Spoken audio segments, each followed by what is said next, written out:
Podemos? Amém. Vamos lá. Diz assim a palavra de Deus, cujo título é Elias no Monte Horebe. Acabe fez saber a Jezabel tudo quanto Elias havia feito e como matara todos os profetas à espada. Então, Jezabel mandou um mensageiro a Elias a dizer-lhe: façam-me os deuses como lhes aprouver, se amanhã, a estas horas, não fizer eu a tua vida como fizeste a cada um deles.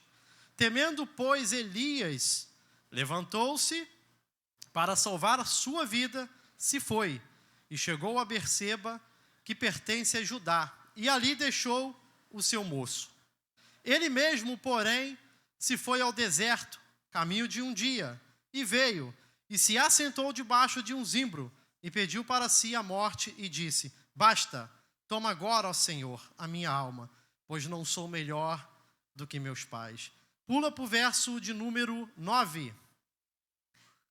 Ali entrou numa caverna, onde passou a noite, e eis que lhe veio a palavra do Senhor, e lhe disse: que fazes aqui, Elias?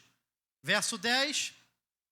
Ele respondeu: tenho sido zeloso pelo Senhor, Deus dos exércitos, porque os filhos de Israel deixaram a tua aliança, derribaram os teus altares e deixaram a tua aliança, derribaram os teus altares e mataram os teus profetas à espada. E eu fiquei só, e procuram tirar-me a vida. Verso 15, disse o Senhor: vai, volta ao teu caminho, para o deserto de Damasco, e chegando lá, unge Azael, rei sobre a Síria. Aí pula para o 18 e último: também conservei em Israel 7.000, todos os joelhos que não se dobraram a Baal, e toda a boca que não o beijou. Amados, o tema da mensagem de hoje que eu quero pregar pela misericórdia do Senhor é o seguinte: por que minha fé fracassou? Amados, o nosso início, o início da nossa vida cristã, ele é marcado por um início meteórico, um início glorioso e mais conhecido como o primeiro amor, aquilo que os teólogos mais antigos vão chamar de lua de mel com um cordeiro. E esse tempo meteórico, glorioso, onde a gente está ali naquele primeiro amor, a gente faz a obra de Deus, a gente está com aquele gás todo, e esses primeiros anos, eles são marcados por muita alegria, coragem, disposição, uma fé robusta.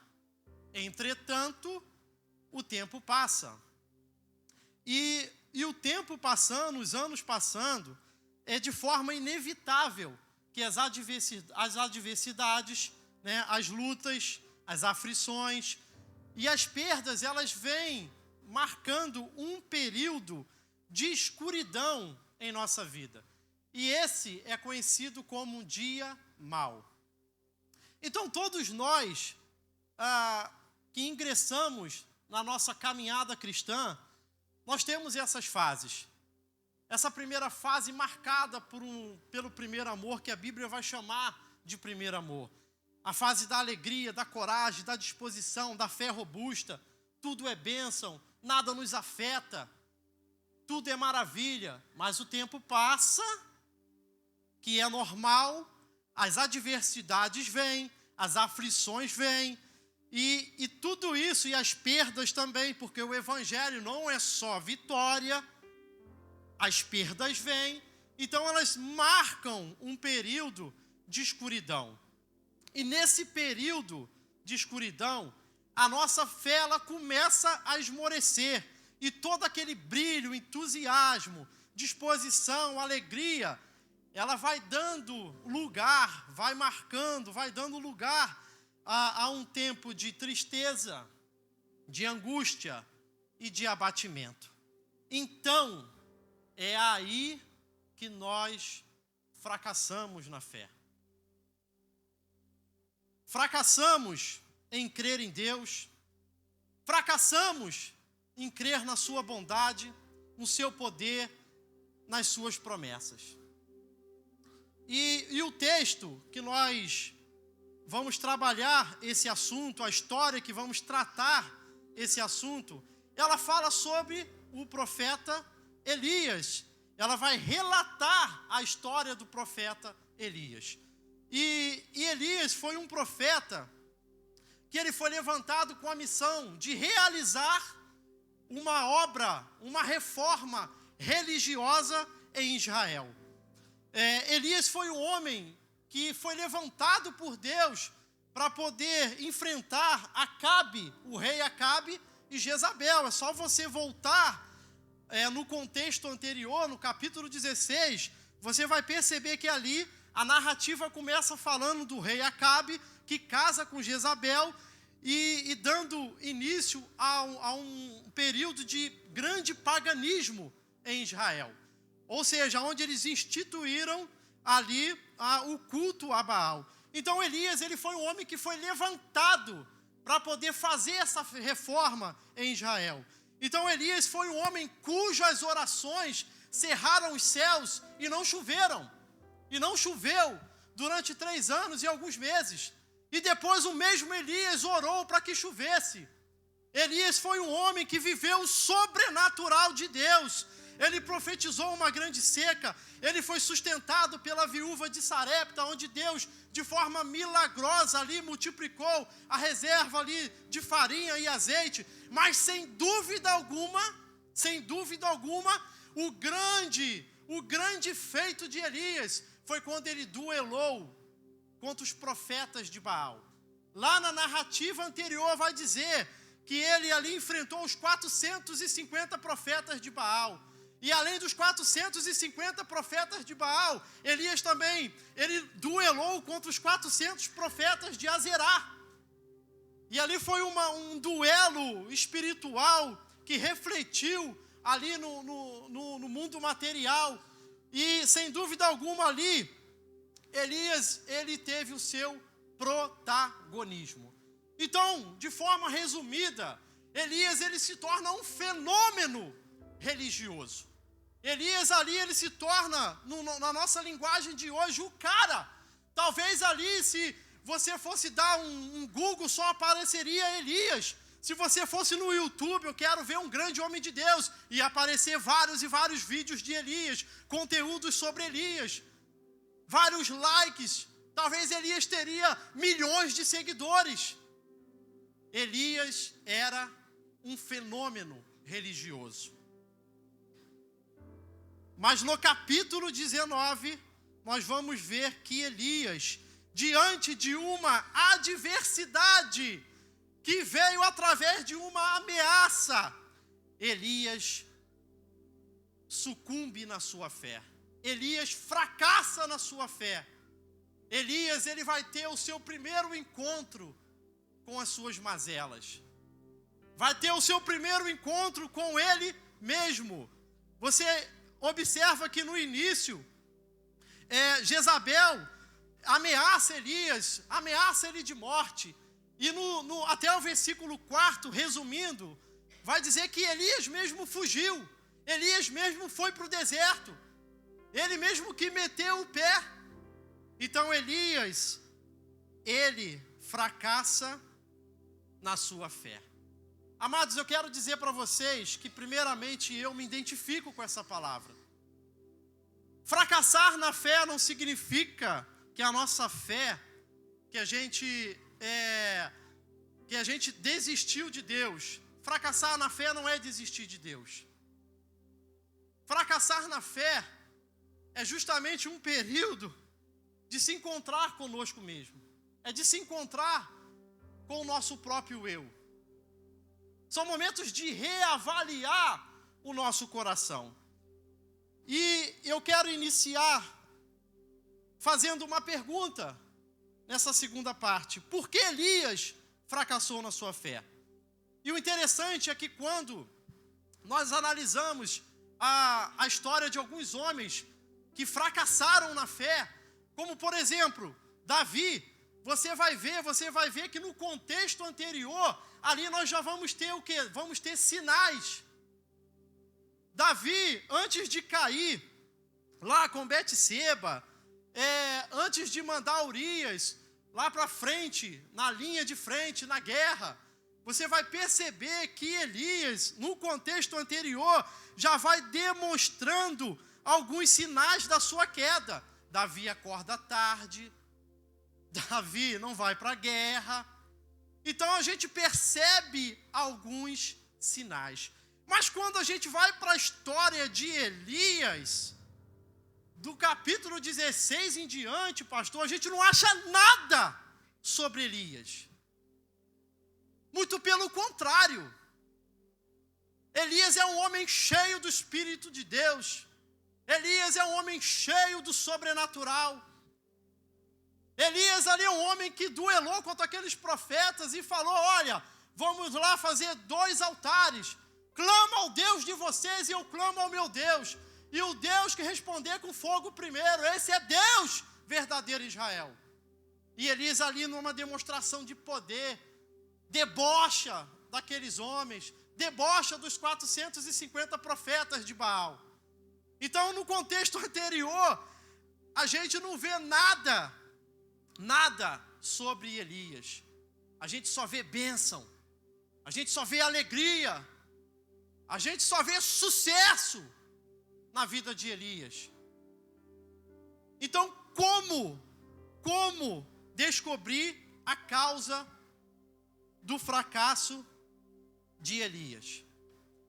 Amados, a resposta do fracasso na fé de Elias está numa pergunta que Deus faz para Elias, lá no verso de número 9 e o 10, que vai ser os 2 versículos centrais de toda a pregação. No verso 9, diz assim: ali entrou numa caverna onde passou a noite, e eis que lhe veio a palavra do Senhor e lhe disse: que fazes aqui, Elias? Ele respondeu: tenho sido zeloso pelo Senhor, Deus dos exércitos, porque os filhos de Israel deixaram a tua aliança, derribaram os teus altares e mataram os teus profetas à espada, e eu fiquei só e procuram tirar-me a vida. Na resposta de Elias, no versículo 10, nós temos a resposta do seu fracasso. E o primeiro aprendizado, amado, que eu quero compartilhar com vocês nessa noite, é que o fracasso de Elias começa no seu coração. O fracasso de Elias, para você que gosta de anotar, ainda tem o hábito de anotar, o fracasso de Elias começa no seu coração. Amados, nessa resposta de Elias, Elias estava desabafando com Deus, revelando o seu coração para Deus. Por quê? Porque até então não se sabia nada sobre o coração de Elias. Como falei anteriormente, era só sucesso. Elias era um fenômeno. Elias era o cara do momento. Então, nada se sabia sobre suas mazelas, nada se sabia sobre o seu coração. Mas nessa resposta, Elias revela que seu coração estava ferido, fervilhando, inflamado, que refletiu no seu exterior, com fuga, depressão e tristeza, que está nos 4 primeiros versículos. A gente vai ver um Elias revelando o seu coração, depressão, ansiedade, tristeza. Meu querido, minha querida, o fracasso na fé sempre começa no coração. Não ignore os sinais do seu coração. Não ignore as mudanças do seu coração. O salmista, lá no Salmo 139, ele vai dizer o seguinte: sonda-me, ó Deus, tu conheces o meu coração. Não ignore os sinais. Não ignore as mudanças do coração. E como está o seu coração? Quando foi que seu coração começou a se esfriar? Porque a gente sabe, a gente tem essa resposta. A gente sabe dos sinais. A gente sabe das mudanças. Como está o seu coração? Quando foi que seu coração começou a se esfriar? Amargura, inveja, ressentimento, falta de perdão, tristeza, abatimento. E isso tudo foi ficando alojado. Não desabafamos com ninguém. Você não coloca para fora, não colocamos para fora. Tudo isso alojado no coração de Elias. E amados, o segredo está no coração. Porque é do coração que procede a vitória, que procede a derrota. É através do coração, amados, que o homem ele fica de pé, ele permanece de pé, ou ele cai. Começa no nosso coração. Fique atento aos sinais do seu coração. Preste atenção. Lá no início eu falei que eu me identifico com essa palavra. Porque quem nunca fracassou na fé? Quem nunca fracassou em depender de Deus, em acreditar em Deus? Em acreditar nas suas promessas? Porque tiramos os olhos de Deus e colocamos os olhos em nós mesmos. Que foi o que Elias fez. E você vai observar que o texto todo do capítulo 19 não tem Deus, é só eu. Só eu fiquei. Eles te abandonaram. Mas não tem o Senhor, não tem Deus. Então o nosso fracasso, ele começa no coração. O que tem entrado, o que está dentro do teu coração.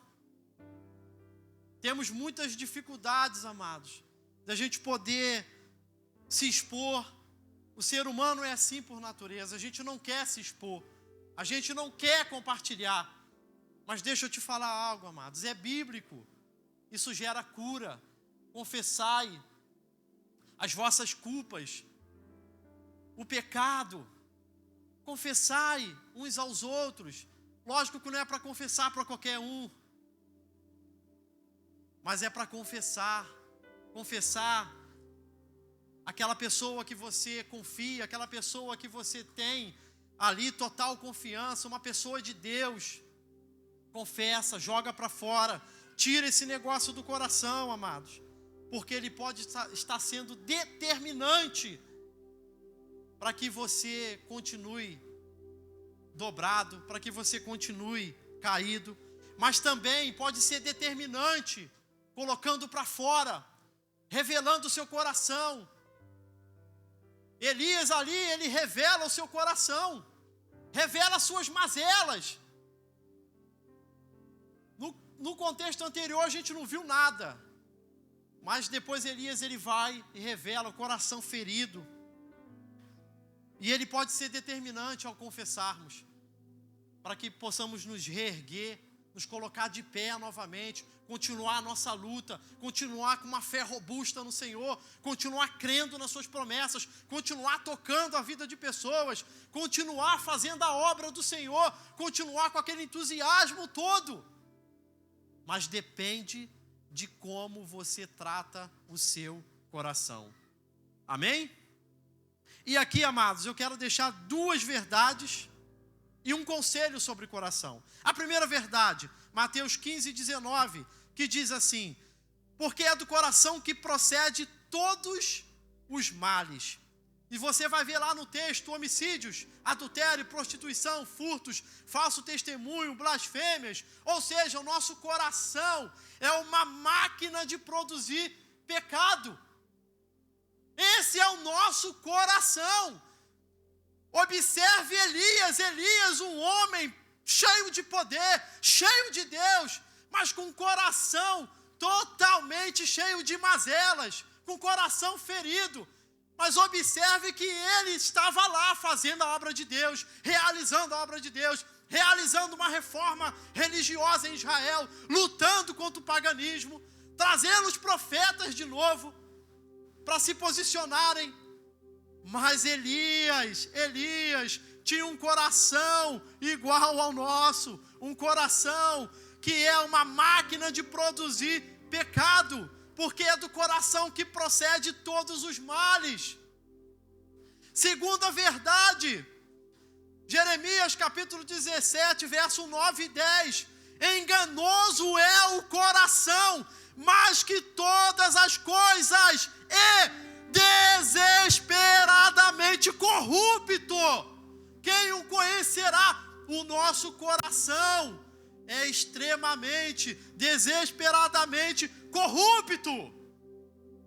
Amados, às vezes eu fico assim, me questionando, eu falei, Senhor, meu Deus do céu, tira esse negócio do meu coração, que esse negócio não é de mim, esse negócio não é nem do diabo, porque assim, se o diabo não acho que não é tão ruim como o nosso coração, que às vezes é uns negócios que a gente sente no coração que não é de Deus. Mas quando a gente vai para a Bíblia, quando a gente vai para a palavra de Deus, a gente vai ver que a Bíblia ela vai nos dar esse respaldo daquilo que nós sentimos no nosso coração. Que o nosso coração, ele é desesperadamente corrupto, e quem o conhecerá? Amados, não confie no teu coração. Não podemos confiar no nosso coração. Observe que o coração de Elias estava colocando ele como vítima. O coração de Elias estava enchendo ele de razão. O coração de Elias colocou ele como vítima. Estava enchendo ele de razão. O que o mundo diz? Peraí, faz o que o teu coração está sentindo. Segue o que o teu coração está falando. Atenda a voz do teu coração. Não atenda não, irmão. Atenda não. Que a Bíblia fala que ele fora de uma total obediência à palavra de Deus, de uma total falta de conexão com Deus, ele é desesperadamente corrupto. E ponto. É dele que procede todos os males. Então, amados, eu quero deixar um conselho, 2 verdades sobre o nosso coração e um conselho. Se ele é mau, se do coração procede todo o mal, se ele é enganoso, desesperadamente corrupto, então vamos ouvir o conselho de Salomão, Provérbios 4:23, que diz assim: sobre tudo que se deve guarda o teu coração. Guarda o teu coração. E a palavra ali no Antigo Testamento, e grande parte do Antigo Testamento foi escrito no hebraico, no aramaico. Ali a raiz da palavra guardar é proteger. Proteja o seu coração. Agora, como proteger o nosso coração? Numa total obediência à palavra de Deus. Foi assim que Davi fez. Se Davi fez e deu certo, então a gente deve copiar o que dá certo.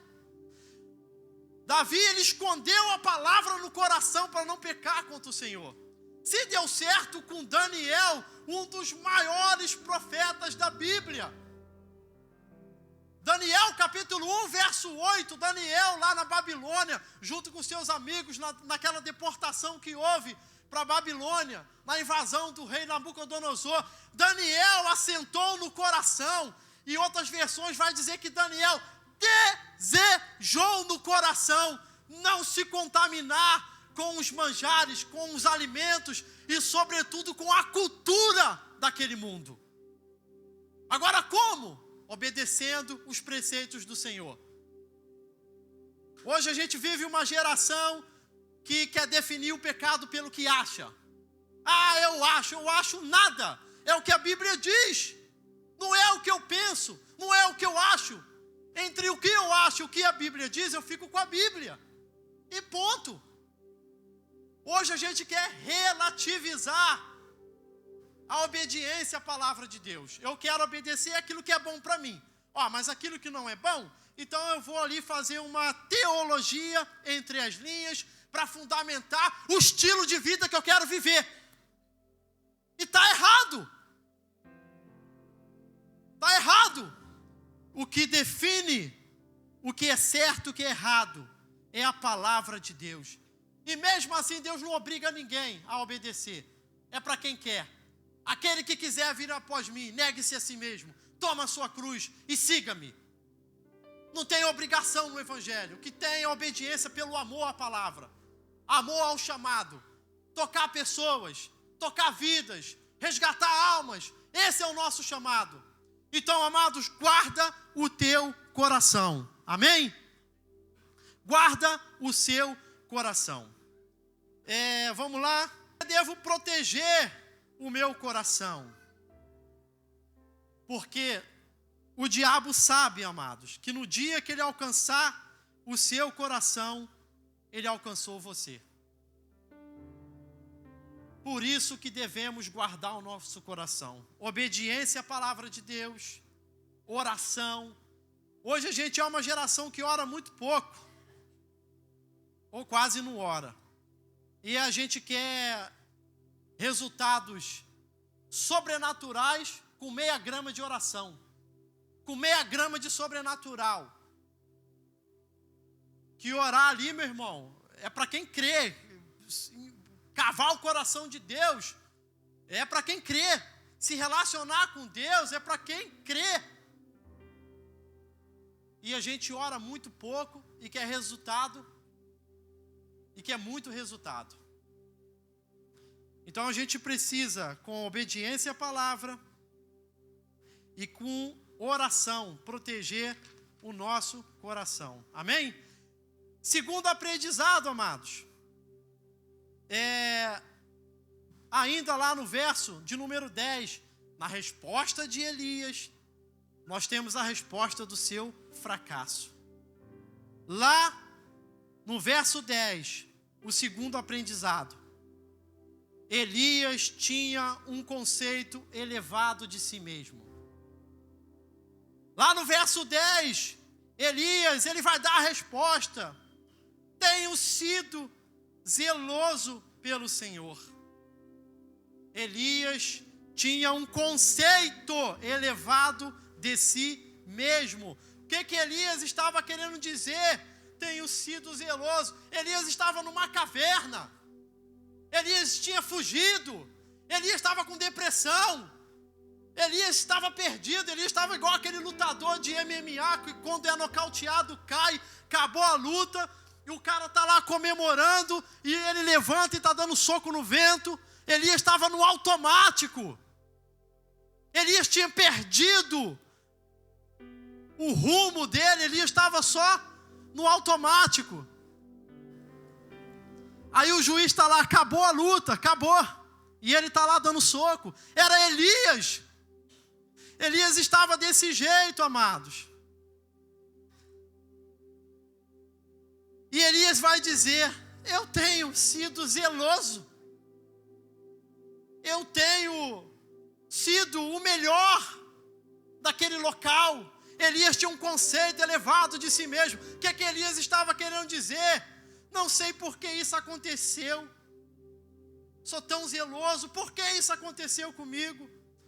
Não falhei em nada na tarefa que foi me dada. Sou impecável no meu ministério. Eu dou sempre o melhor, sempre me destaco por onde passei, sempre fui presente em tudo, dei a vida por esse ministério, dei a vida pelo Evangelho, e agora está acontecendo isso comigo. Sou muito zeloso, eu fui o que mais orei, eu fui o que mais fiz sinais e prodígios, maravilhas, Elias era quase um pós-doctor em Deus. Elias era o cara. Só eu fui zeloso naquele lugar. A queda da nossa fé começa quando nos exaltamos, amado. É quando a gente pensa que é alguma coisa, não sendo nada.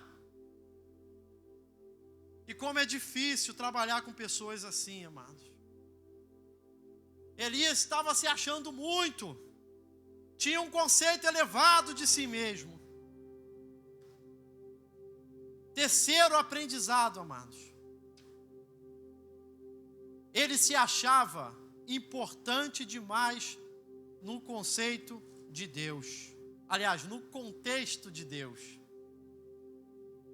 Elias tinha um conceito elevado de si, que já por sua vez o coloca como o mais importante no contexto de Deus.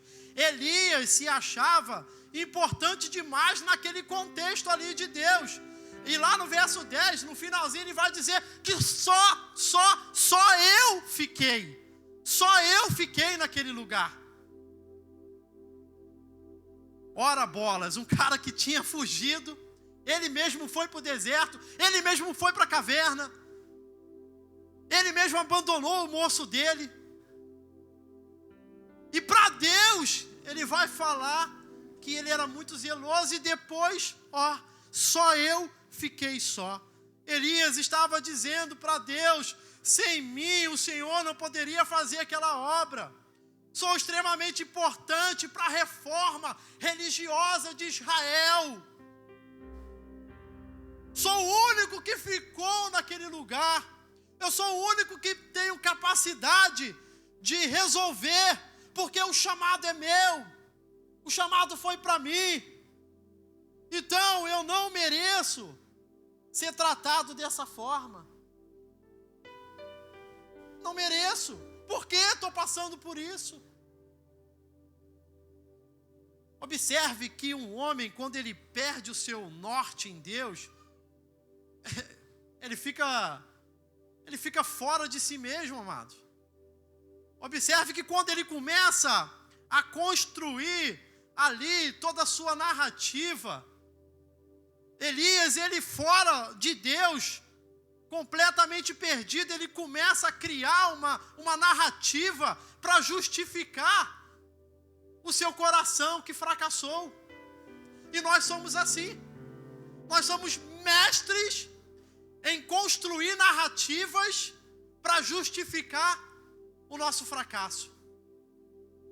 Somos mestres. Aí fica aquela frase: você quer mudança ou argumento? Deixa aí para o nosso próximo lugar secreto. Nossa conferência, em julho, né, pastor? Você quer mudança ou argumento? E somos mestres em argumentar. Nossa, criamos narrativas lindas. Se você for olhar aqui o contexto do capítulo 19, Elias está dando uma aula aqui de narrativa. É uma aula de narrativa, e se você não for atento aos outros, você vai pensar que Elias era um pobre coitado. Mas não era não, amados, era Elias completamente perdido. Assim somos nós, completamente perdidos. Vamos lá. Por que fracassamos na fé? Porque nos achamos mais importantes que todos. Porque achamos que sem a nossa presença as coisas não andam e não vão funcionar. Porque achamos que tem que ser do nosso jeito. E se não for, é por isso que a igreja não cresce. É por isso que esse negócio não vai. É porque ninguém me dá ouvido. A gente se acha a cereja do bolo. A gente se acha o último biscoitinho lá do pacote. Como diz os antigos, né? Lá bem os antigos. A última bolacha do pacote. A gente se acha assim.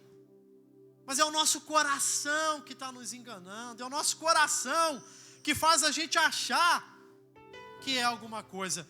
E a principal característica de quem se acha mais importante que todos, sabe qual é?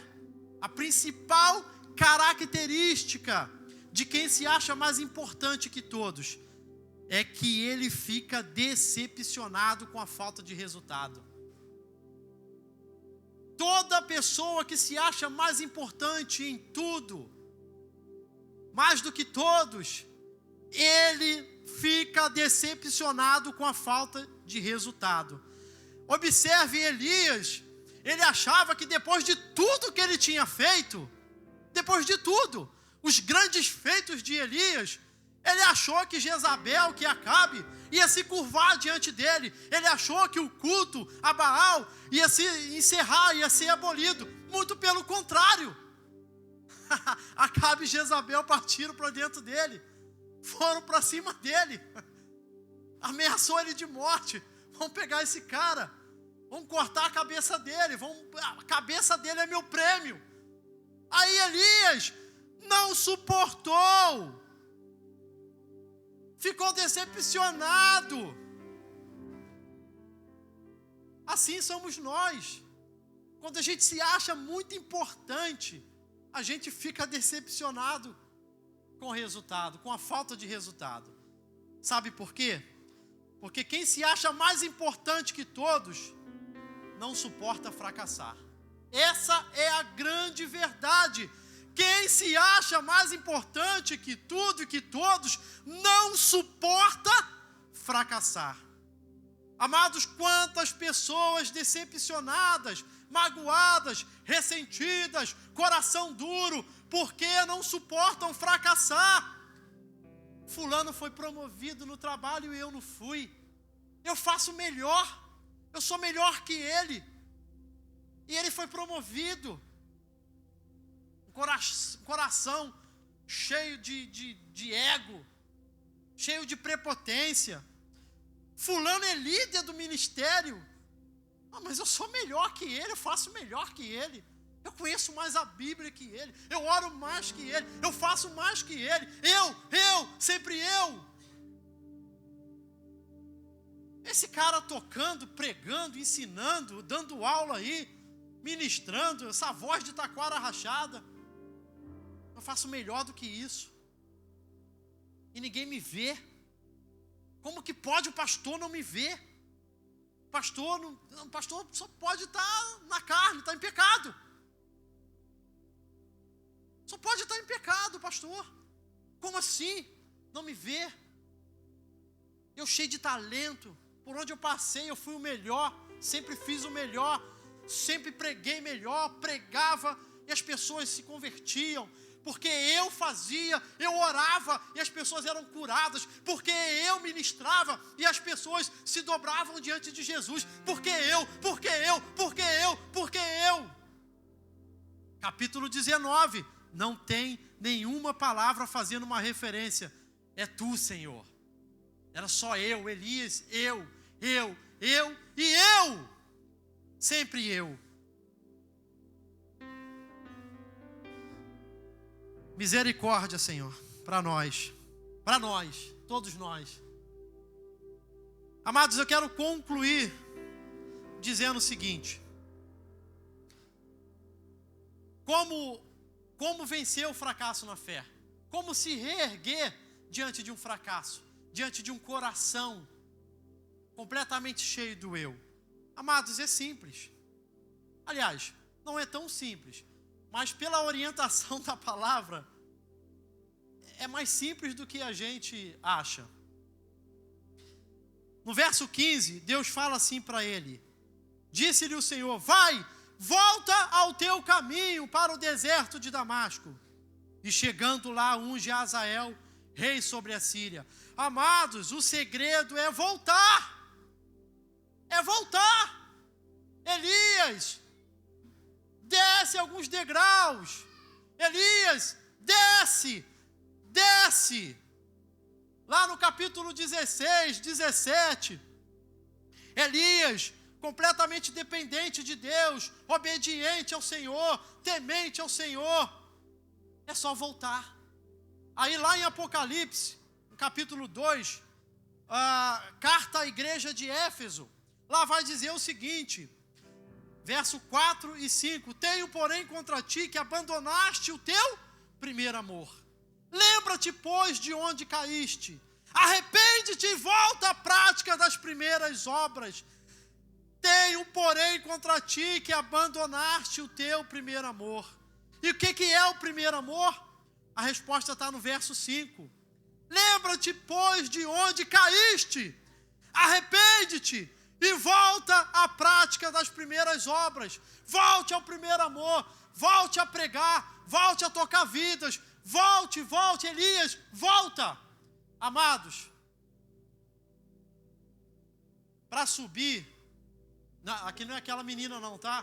É uma menina aí do celular, não é isso não. Mas o evangelho é assim, amados. Quem quer crescer, tem que diminuir.